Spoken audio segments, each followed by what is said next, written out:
Good morning, boatingbanner.com fans. Here's Captain Larry again. Chapter 13. And we are going to now finally sew our product together, the seat for our Mariah project. Now what I did, since I had already done these, as you know, we needed piping for the around the top of the seat, and also the two seams, kind of boxing seams between the plates on the top. I already did that. No sense wasting time doing that. And if you need a refresher, you just go to the industrial sewing chapter, and where I made that, it's the exact same thing. So we won't waste time there. Now, I oiled my machine, put a new needle in, as I do when I start every project. So we're pretty much ready to go. Now I sewed the first seam down for a waviness in this. I don't even know what they call that, but the scrim backed vinyl. And this is the tool that I used for that. And I can't, I got, like I told you before on our measuring chapter 1 or 2, whatever it was, how important these things are, and this one really comes to shine here. This big one I don't use because it is a little unwieldy, but you can pick it up at the Walmart. And if you can see there, the beauty of this is it has these blinds. And what you can do when you're trying to make nice parallel lines like that is you just line up, one of the lines matches, so you just match that right on the black line. I've used grease pencil, black grease pencil. That will come off with some mineral spirits or whatever. So anyway, then I just put it right on the line, and then so I could show the score my next one. Then I moved it over, put it right on the line, score the next one. So even if these aren't exactly the right depth apart, width apart, they're going to be parallel, and they're going to be exactly the same.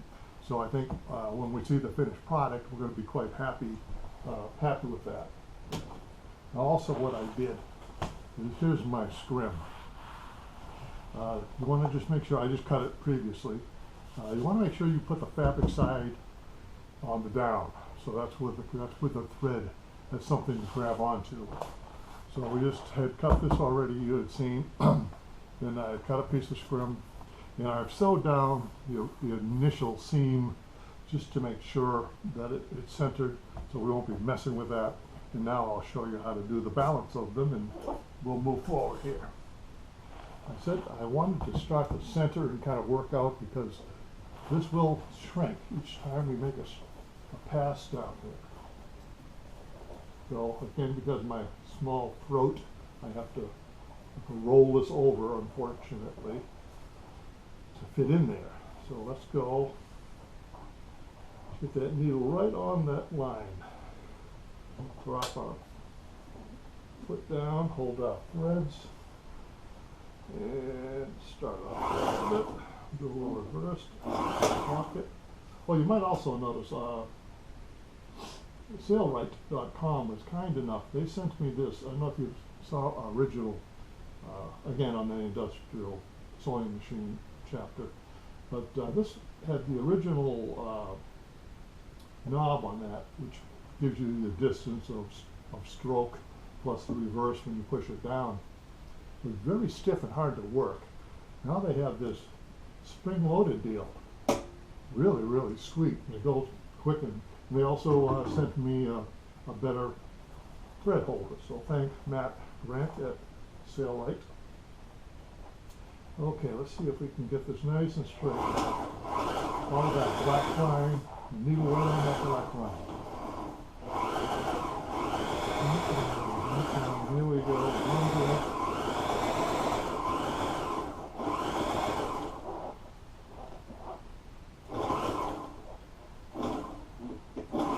Reverse. Bring it up. Move my side a little bit here.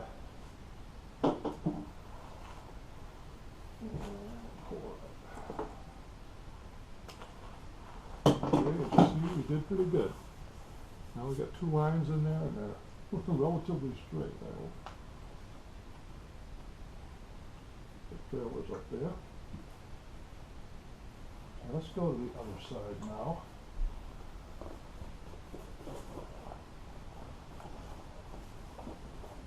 Be sure to pull. Keep everything taut.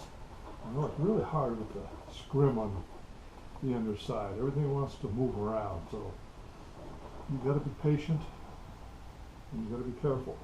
And we drop it right down on that black line. We do a little forward, do a reverse. Make sure sometimes you got to be careful because this excess material can get caught on things and it makes you twist. So you really got to kind of squeeze it in so that you can be true to your line.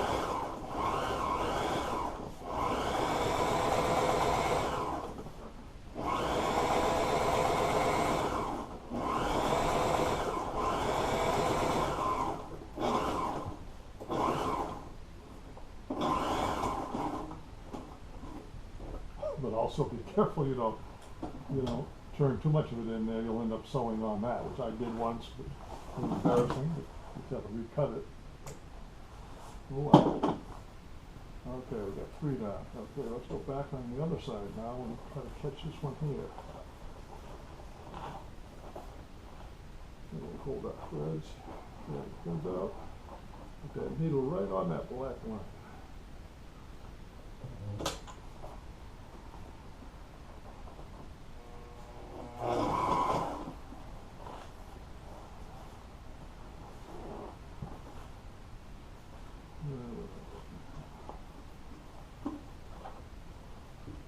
Let's roll it this way, maybe it'll be easier first.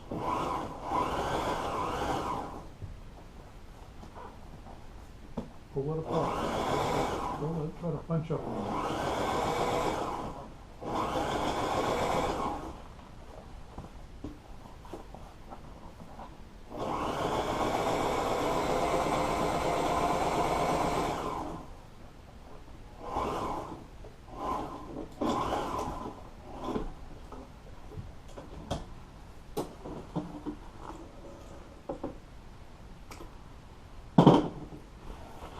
Okay, so far so good. Some nice rain, fine. We're not getting any too much bunching anyway. Let's go back over here.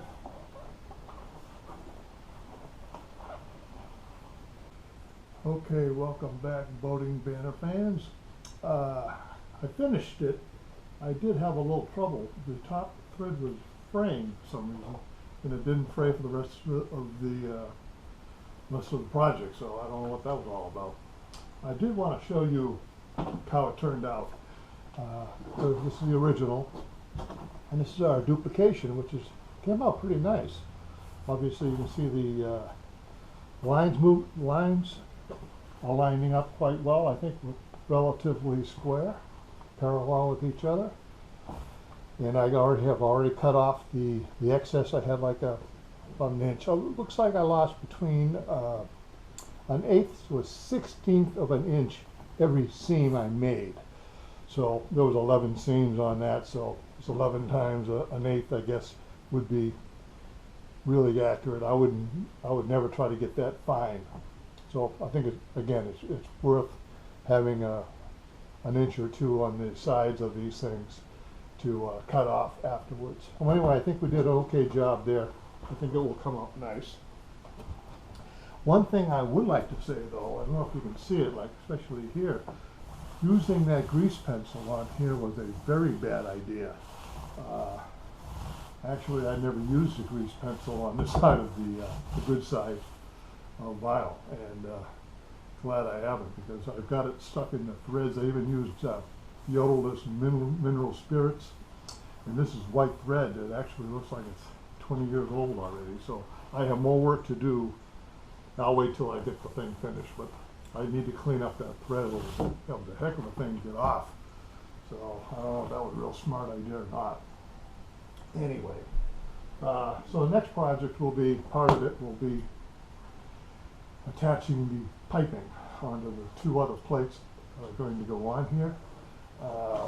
So I've already showed you this before, but sake of repetition, and I do want to finish this whole thing for everybody. So here it is. I made this what was it, 30-something inches, and then cut it in half. And what I've done is I've stapled 3 tack staples on there. Again, this goes on the good side. The side you'll see goes down there with the edge of the piping up to the top. And let's put these 2 on. Like I've said before, I heard rumors that people who are really good can do this all at once.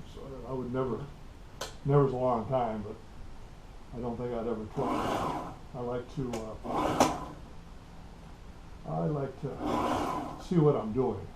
Again, we want to keep these edges really nice. Some degree of continuity. I got the staple far enough to the right, so I should not hit them.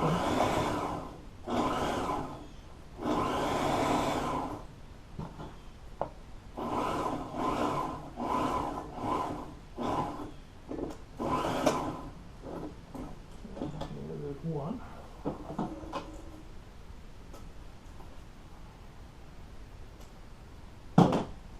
And again, make sure you get your staples out, so they don't end up making a mess here. A couple years down the line, when they get rusty and maybe leak through.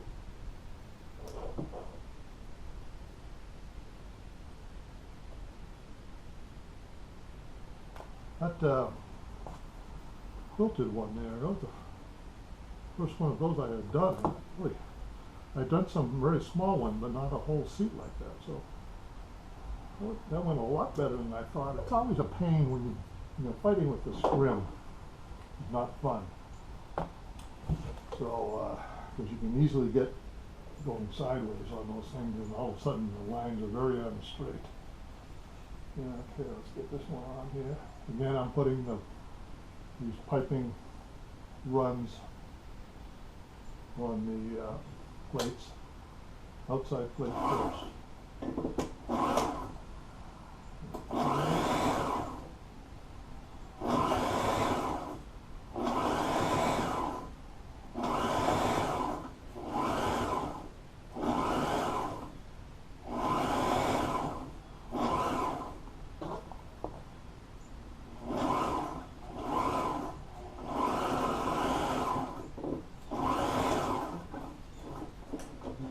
I'm reversing. You really don't need to on these because you'll be sewing over. You'll be sewing over these when you attach them. So a little overkill, but it's a good practice to do that.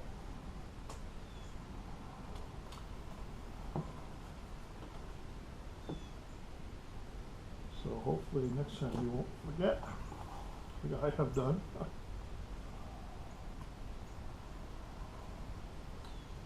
You don't know what happened with the fraying on the, usually it's the fraying on your thread. It's because there's a nick or something on the, somewhere in the process there. And it usually happens on the underside there with the catch for the bobbin, but sometimes you get a nick on those when the needle hits them. But mine were perfect, and up here it's usually pretty smooth, so I know exactly what happened. Okay, here we go. Now we got our 2 side plates, and now we got to attach these to the scrim-laden middle here, which is always a joke, but we'll try to do as good as we can. Let me get set up here, and I'll bring you right back. Thank you. Back again. I just sewed on that plate over there. Let me show you how I did it. So just rather than dragging you through both of them. Again, I like to tack. Also, by the way, just remember, when you're doing these, it's good face to good face. And also make sure, this is the bottom here, make sure the curves are right. I've actually had to go back to the picture just to verify where these curves went, which one was the top. Then I realized actually that it doesn't make a difference as long as they're the same one. This is neither top nor bottom. So anyway. But it's always good to check, and it's always good to take a photo, as I have said.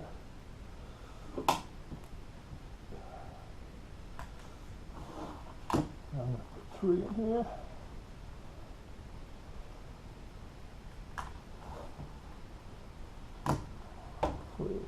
this straight.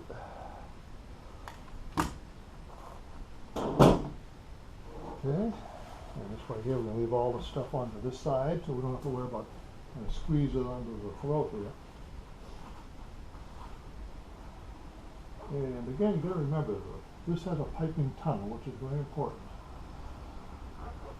Get that piping, right, you can feel the piping, massage it, and make sure you're right under that, right in that tunnel. Okay, hold your threads. Go reverse it. Okay, let's go down, make sure we got a good massage on that piping.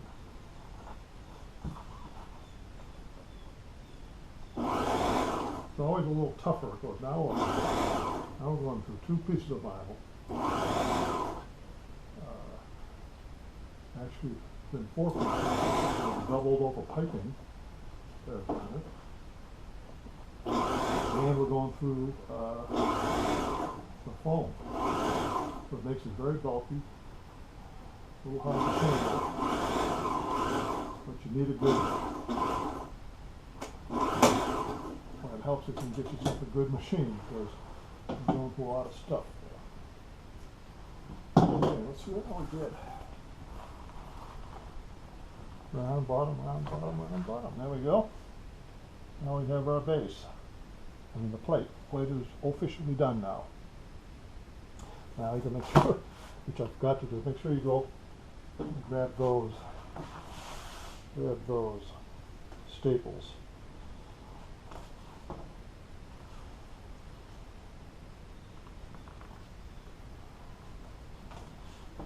Okay, I will pause again and be coming back, because now we got to put the boxing on. Well, welcome back. I just had my bobbin run out of thread, so you get to see a little bit more of the piping condition here.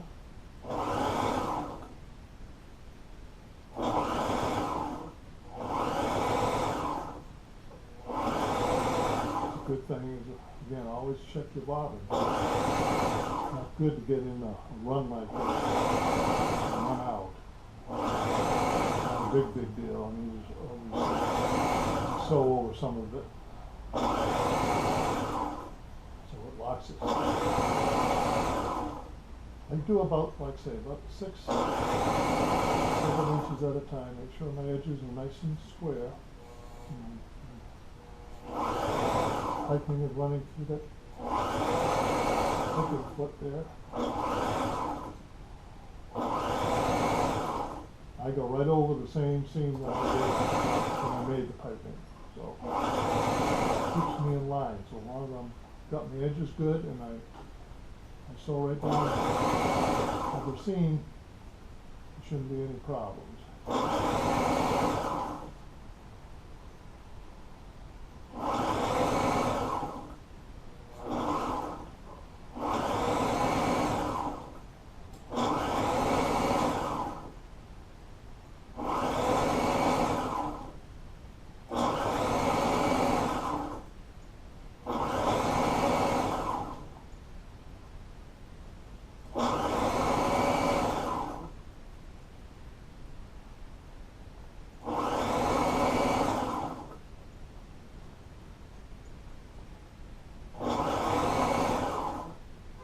Again, you make sure you're on the good side of the bottom.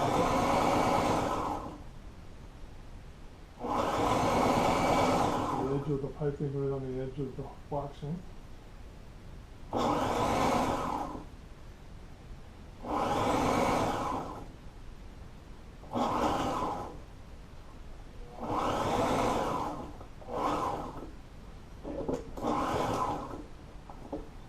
Now what I do is I leave a little extra here, because we're going to be folding over. We're going to be folding these over and make our joint, our seam there. So both sides I left a little extra. You'll see when we get to that. Okay, look at that thing. Here's my boxing. Now, what we need to do is center this thing. Let's move this over a little bit. So we are going to tack this boxing to this plate. So this is the front, so we don't want the seam on the front, right?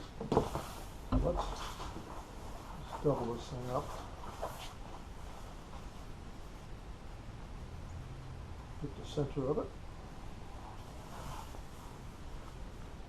Okay, this is the way we want to go. Center to center. Okay. So make sure the box is going to be like this. Do that again, make sure we're centered there. Gotta make a mark, that's the smartest. So we got the center right there. A little mark there. There we go. So we got a little mark, so we know where that center is. And then we want to put this.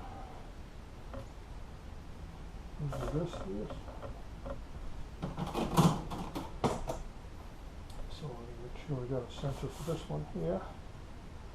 Piping, the piping is 20.5. So what is that? We'll have to do 10.25. Right on this seam here. So let's put those two right there. Bring it up to the edge. Trust the little stapler and do a little tack in here.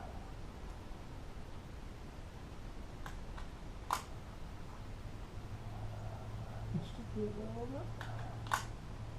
Yeah, I should hold it. Okay, now again, remember face, good face, good face. And down here. Backer. Remember, these tacks are going to be inside the seam, so you don't see them, so we're not messing up our vinyl.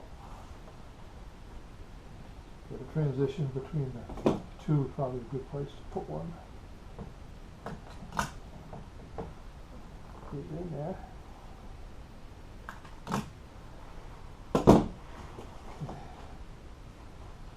And probably do a quick one here because we're going to turn any minute. You know, I always told you, make these, pull them up like that. So you're mimicking the curve, how it's going to be.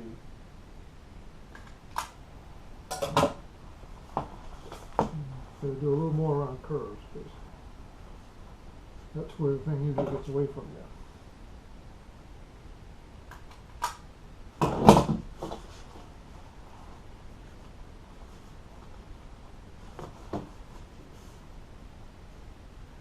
And you twist it a little bit and turn it any way you can to get those things flat and together.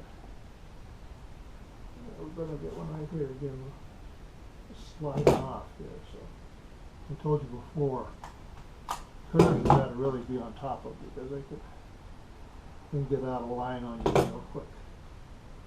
So it's a little heavy down here. Now we have a straight run. Yeah, so that should be pretty good right to the corner. Okay, I'll just continue on and I'll bring you back when we're finished tacking. Back again. My feet under the dog, or whatever you call those that move the material, were up, and I couldn't get the product in there. Now I got it. Again, always feel for your piping. Make sure your piping is in under that foot, and that your nice clean lines here. The tacking should keep them that way, but you obviously got to check all the time to make sure everything's running smoothly.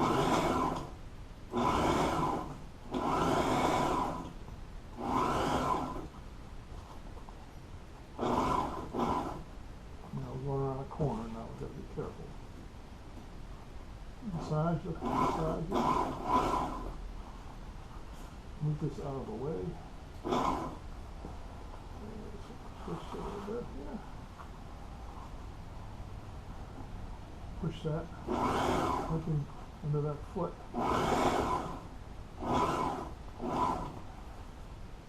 Okay. And if you're not comfortable, just do it by hand when you go around these corners. As you get a little more practice, you can do it. By the machine, but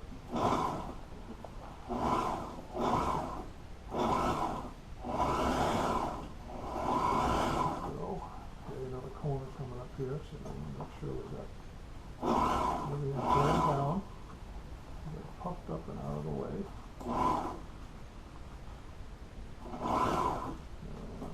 Push around. Again, you got to keep these folds out of your seam, otherwise they will show. So make sure they're flat. And then we'll walk it around. There we go.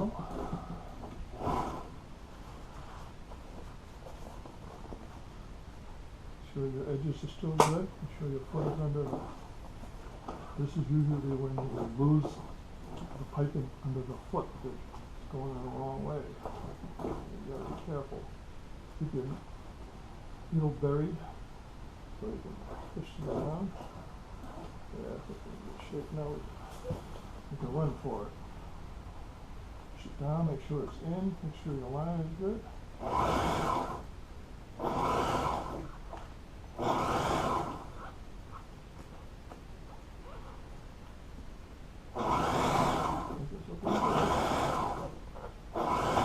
Staple far enough to the right.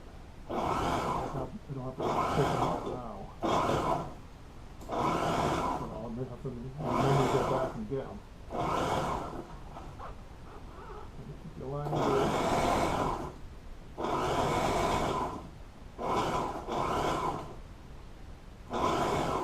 And let's see, we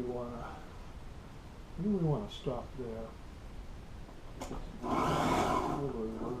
Okay, everybody, welcome back. We are done. I apologize for the mess up.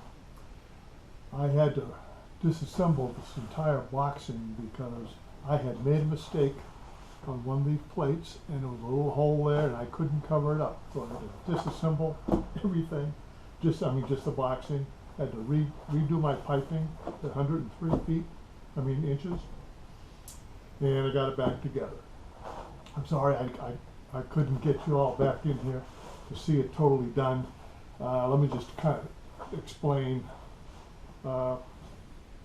Actually, let's go to the end here. When you're done, you want to make sure, because you're sewing inside out, so you want to right side it all the way around and check and recheck. Make sure you got your staples out. I've done 3 checks and they are all out, I believe, so I think I'm all right. But you want to check, the big thing you want to check here is your seams, this piping here. Did we do a good enough job of getting sewing tight and keeping that piping under the foot, the channel foot there? And as you look around, that was all right. Looks like the whole seat came out really, really nice. I'm relatively happy with it. One of the things I was a little disappointed in, I did a faux, I don't know if you like that, that's a kind of a faux French seam finish there. Dresses it up a little bit, and I think it's better than that one they had in there. So, and you see this is where I spliced the piping comes in like that. You have extra, of course, a couple inches, and you just peel it off, cut the cord to the right, the foam cord to the right size, and then you just leave one a little bit longer, of course, and you just fold it over, and then you just sew right over it. Now, because of the size of this, and like I showed you, I stapled all around. When I sewed it, you should always start back here from the front center. So what I did is I sewed it all the way around, my staples, of course, keeping it right all the way around to the other side. Then I stopped and I took it off. Now, technically what I should be doing to keep that going, because if there's any problem, obviously you want it in the back, you surely don't want it in the front. So then I should have gone like this for the other side, but of course I can't get it in there. So what I do is after I finish the first one, I can do obviously get the first half done, or the first half done. Then I flip it around. Then I start just doing sections. I'll do like a foot here, then I'll do like a foot here, and then like a foot there. And that way there, you've already got obviously one side fixed, because that's already sewed. You get the rest stapled, but that still can move a little bit. So you can adjust, if you do sections and pieces, you can adjust. And so that if something's crumpling or you get a wrinkle or something like that, you can stop and see if you can't massage it out or whatever, and then continue on. Now you see this one here, it came out almost perfect. Even though I had like 4 different sewing sessions. It really looks nice. But I gotta clean it up and make a mess of it there. Well, anyway, we are finished with the seat. And how I did this, I just simply overlapped these two and just ran 2 seams down to give it a French seam look, which it really isn't. But it's the easiest way to finish them when you're there. Other people like to, bunch it like that and then sew it so you have a seam like that. I don't know. I quite frankly like that better. A little phony French seam. It does the job and it looks nice. But it's in the back of the seat anyway. So anyway, here you go. Finish with chapter 13, I think we are. That was where we are now. And next time we will attack the backrest. If you've got any questions, let me know. But it came out pretty good. Pretty good for a hat. Thank you for showing, and we'll see you next time.